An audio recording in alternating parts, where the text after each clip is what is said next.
साबिक फौजी अफसर फैज़ हमीद को 14 साल कैद बामुशक्कत की सज़ा सुना दी गई है। इस खबर की तफसीलात आज आपके साथ शेयर करेंगे। ईमान मज़ारी और हादी अली चट्ठा को सुप्रीम कोर्ट से क्या बड़ा रिलीफ मिला है, इस पर भी आपको आगाह करेंगे। जबकि बानी तहरीक इंसाफ इमरान खान से आज मुलाकात का फिर से अहम रोज़ है। सुहेल आफरीदी वहाँ क्या करने जा रहे हैं, PTI की अगली क्या हिकमत अमली है, इस हवाले से भी आज बात करेंगे और आपको अहम खबरें देंगे। मैं हूँ सहरिश खान, मेरे YouTube चैनल पर आप सबको खुशामदीद। सबसे पहले चलते हैं आज की सबसे ज़्यादा अहम खबर की तरफ, जो कि है फैज़ हमीद के हवाले से। ISPR की जानिब से जो बयान जारी किया गया है उसके मुताबिक साबिक फौजी अफसर फैज़ हमीद को 14 साल कैद बामुशक्कत की सज़ा सुनाई गई है। ISPR के मुताबिक जो सज़ा सुनाई गई है लेफ्टिनेंट जनरल साबिक फैज़ हमीद को, उनके खिलाफ पाकिस्तान आर्मी एक्ट के तहत फील्ड जनरल कोर्ट मार्शल का अमल शुरू किया गया। ISPR के मुताबिक फील्ड जनरल कोर्ट मार्शल का ये अमल तकरीबन 15 माह तक जारी रहा और मुलजिम के खिलाफ 4 इल्ज़ामात पर कार्रवाई की गई। ISPR के मुताबिक इल्ज़ामात में सियासी सरगर्मियों में मुलव्विस होना, ऑफिशियल सीक्रेट एक्ट की खिलाफ वर्जी, इख्तियारात और सरकारी वसाइल का गलत इस्तेमाल, जबकि मुतल्लिका अफराद को नाजायज़ नुकसान पहुँचाने का भी इल्ज़ाम शामिल है।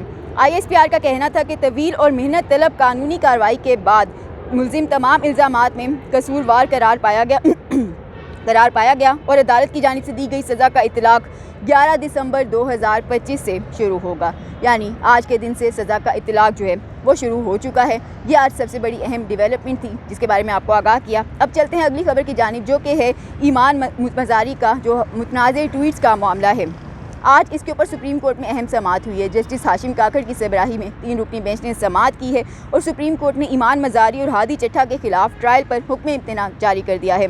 अदालत ने इस्लामाबाद हाई कोर्ट को ईमान मज़ारी और हादी चट्ठा की अपील पर जल्द फैसला करने की हिदायत की है और ये भी कहा है कि इस्लामाबाद हाई कोर्ट अपने अपील पर फैसले तक ट्रायल कोर्ट कार्रवाई आगे ना बढ़ाए।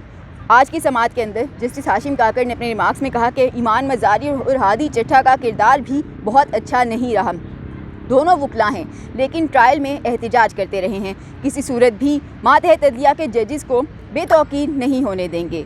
और मज़ीद उन्होंने ये भी कहा कि हुकूमत को भी इजाज़त नहीं दे सकते कि जिसको दिल चाहे वो सज़ा दे दें। आज की समाअत में मज़ीद जस्टिस हाशिम काकड़ ने यह भी कहा कि ट्रायल ना रोका तो हाई कोर्ट में ज़ेरे इल्तवा अपील गैर मौसर हो जाएगी। फैसल सिद्दीकी जो कि ईमान मज़ारी और हादी चट्ठा के वकील हैं, वो सुप्रीम कोर्ट में पेश हुए और उनका कहना था कि ट्रायल कोर्ट बहुत जल्दबाजी में समाअत कर रही है, जिस पर बेंच के रुकन जस्टिस सलाहुद्दीन का ही कहना था कि क्या आप नहीं चाहते कि जल्द इंसाफ हो, जिस पर फैसल सिद्दीकी का जवाब था कि मसला जल्द फैसले का नहीं बल्कि शफाफ ट्रायल ना होने का है। फैसल सिद्दीकी ने मज़ीद ये भी कहा कि आर्टिकल 10A शफाफ ट्रायल का हक देता है और मुल्ज़िमान के 342 के बयान भी सरकारी वकील ने दिए हैं, जिस पर जस्टिस सलाहुद्दीन ने आज हैरत का इजहार किया और उनका कहना था कि मुल्ज़िमान के बयान जो है वो कोई और कैसे दे सकता है। मज़ीद उन्होंने ये भी कहा कि कानून में ऐसी कोई गुंजाइश नहीं है कि मुल्ज़िमान के बयान कोई और दे। आज की समाअत में एडिशनल अटॉर्नी जनरल ने ईमान मज़ारी की अपील पर एतराज़ भी उठाया और कहा कि सुप्रीम कोर्ट में ये अपीलें नाकाबिल समाअत हैं, जिस पर जस्टिस हाशिम काकड़ का कहना था कि आप बोलने पर तो पाबंदी ना लगाएं, दरख्वास्त गुजार के वकील को बोलने दें, फिर आपको भी सुन लेंगे। उनका ये भी कहना था कि ज़मानत तालिब इल्मी में हम तीनों जजेस जेल भी जा चुके हैं, आप यहाँ बोलने नहीं देंगे तो वो कहीं और जाकर बोलेंगे। मज़ीद उन्होंने ये भी कहा कि क्या हाई कोर्ट के फैसला करने पर सरकार को कोई एतराज़ है, जिस पर एडिशनल अटॉर्नी जनरल का ये जवाब था कि हाई कोर्ट के फैसला करने पर हमें कोई एतराज़ नहीं है। जस्टिस हाशिम काकड़ ने इस पर यह कहा कि एक दिन पहले ईमान मज़ारी को फांसी लगाकर आपको क्या मिल जाएगा। इसके बाद अदालत ने ट्रायल रोकने का हुक्म देते हुए इस्लामाबाद हाई कोर्ट को जल्द अपील पर फैसला करने का हुक्म देते हुए ईमान मज़ारी और हादी चट्ठा की जो अपीलें थीं ये निपटा दी।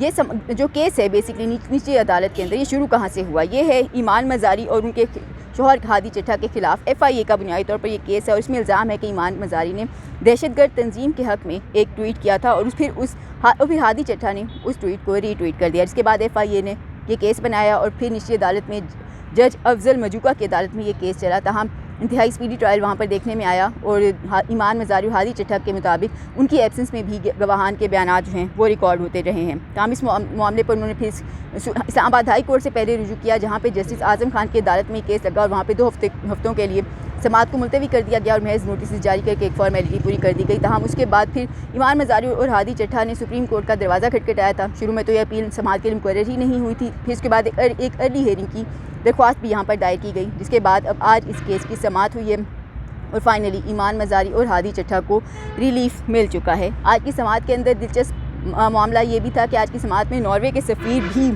कमरा अदालत के अंदर मौजूद थे। बुनियादी तौर पर ईमान मज़ारी और हादी चट्ठा जो है, ख़ासतौर पर ईमान मज़ारी, ये इंसानी हकूक़ के हवाले से काम करते हैं और जो गरीब अफराद हैं उनके मुकदमात फ्री ऑफ कॉस्ट लगते हैं। कॉज लड़ते हैं।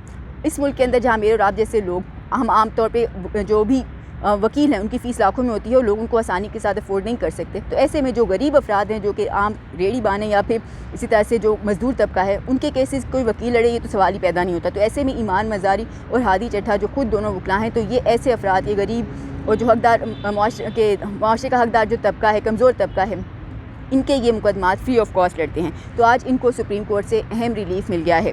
अब चलते हैं अगली खबर की जानिब, जो कि है रावलपिंडी के अडियाला जेल में इमरान खान से आज फिर मुलाकात का अहम दिन है। जुमेरात का रोज़ है। मुलाकात के लिए जो फहरिस्त दी गई है सलमान अकरम राजा की जानिब से, उसके अंदर सर फहरिस्त सुहेल आफरीदी, खैबर पख्तूनख्वा के वज़ीर आला, उनका नाम दर्ज है। जबकि बाकी जो अफराद के नाम हैं उसके अंदर अरशद अयूब का नाम मौजूद है, रियाज खान, आसिम खान का नाम शामिल है, जबकि उनके साथ मिर्ज़ा आफरीदी और मोहम्मद एजाज़ खान का नाम भी इस मुलाकात की फहरिस्त के अंदर शामिल है। इम्कान और बल्कि ज़्यादातर जो चांस है वो यही ज़ाहिर किया जा रहा है इम्कान ज़राए के मुताबिक कि ये मुलाकात भी नहीं होगी। ताहम आज वो सूरत हाल नहीं देखने में आएगी जो कि मंगल के रोज़ वहाँ पर हुई।